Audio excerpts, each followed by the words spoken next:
Hello, West Ham Network. It's Holly and I'm here with your Hammers headlines for today, Wednesday, the 17th of July, run in association with KUMB.com. You'll see that I am joined by my glamorous assistant who's decided that naps today just are not for her. And as a result of that, she's going to just scream every time we try and record. So instead, we're coming on the video together. So if you enjoy this video, please do make sure you hit that thumbs up button and of course leave us a comment with your thoughts on the players that we're discussing in this video. So without further ado, let's get this show on the road.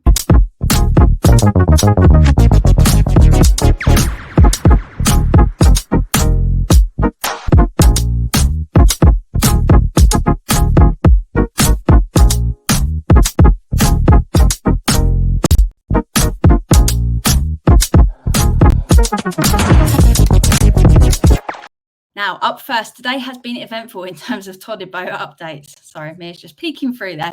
It went from us agreeing a loan deal with an obligation to buy, which all sounded incredibly exciting, to it looking as though he wants to go to Juventus now, given that they've got Champions League football. So by the sounds of things, he has been keen on Juventus the whole way through. And despite the club's best efforts, if the club wants to go to Juve, there's not too much more that we can do. And we're going to have to move on as a result of that.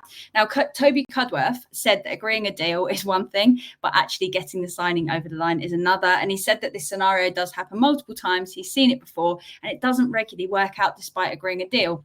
He also added that Juventus is an appealing option if they can afford it. And basically it's down to West Ham to prove to the player that they're a more attractive prospect, I suppose, than Juventus.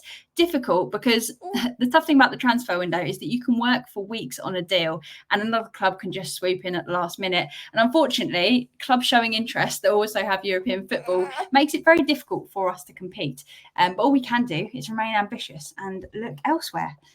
Can't we? That is all we can do. So yeah, I think this was always a challenge that we were going to have when we did lose European football. But again, it's not dead in the water yet. So I feel like there is still some hope until the deal's done. But we have some work to be doing to actually convince him that West Ham is the club that he should be signing for now.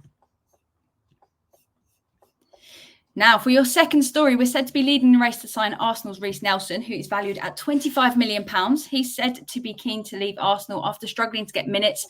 And Palace are also interested in the 24-year-old who is under contract until 2027. He's predominantly a right winger, but he can also play left wing and as an attacking midfielder, according to Transfer Market. But having made his first team debut in 2017, he's basically been overshadowed massively by Saka. He's actually only managed to get 257 minutes in top flight football matches so far. So this is definitely a deal to keep an eye on as it progresses. But drop us a comment below with whether you'd like to see him sign for West Ham or not.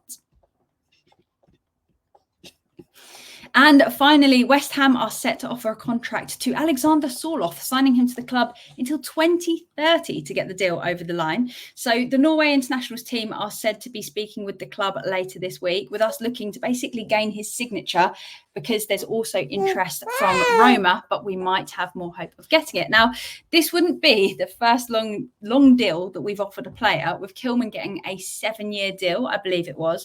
But the interesting thing is that Sorloth is 28 right now, meaning that he would be a West Ham player if we do the deal like this until the age of 34, or essentially until he has no value whatsoever. So it's an interesting deal. And I think it's a way to get a player over the line that you're desperate for. I don't think it's a good long-term business if you're hoping to make a profit on players. But there we go. So while it is a gamble, I suppose, with somebody with a lack of proven experience at this standard of football, splitting that cost across multiple years, it does make it less of an immediate risk. But in my opinion, it also makes it a long-term commitment. We've seen Chelsea do this, and it means that you are relying on players performing well. Otherwise, essentially, you're stuck with players that aren't offering you anything for a long time. So it's an interesting route to take, but it must mean that we're very keen on signing him. So we shall see what happens there. So there you have it. Those are your 3 Hammers headlines for today, but there is continuous news coming out as the transfer window continues. Hopefully we will have some more concrete news to chat through soon and some additions to the squad that we can chat about and watch all the highlight videos for. So stay tuned and make sure you have subscribed for the latest content. So there we go. That's all from me and a very, very wriggly Mia. Hope you've enjoyed her guest appearance. Say bye-bye. Make sure you subscribe to the West Ham Network. Mia is not happy. She did not want to wave just then. I'll wave instead. Have a great day. And until next time, come on, you irons. Irons. Irons. She won't do the cross arms. Irons. Lego.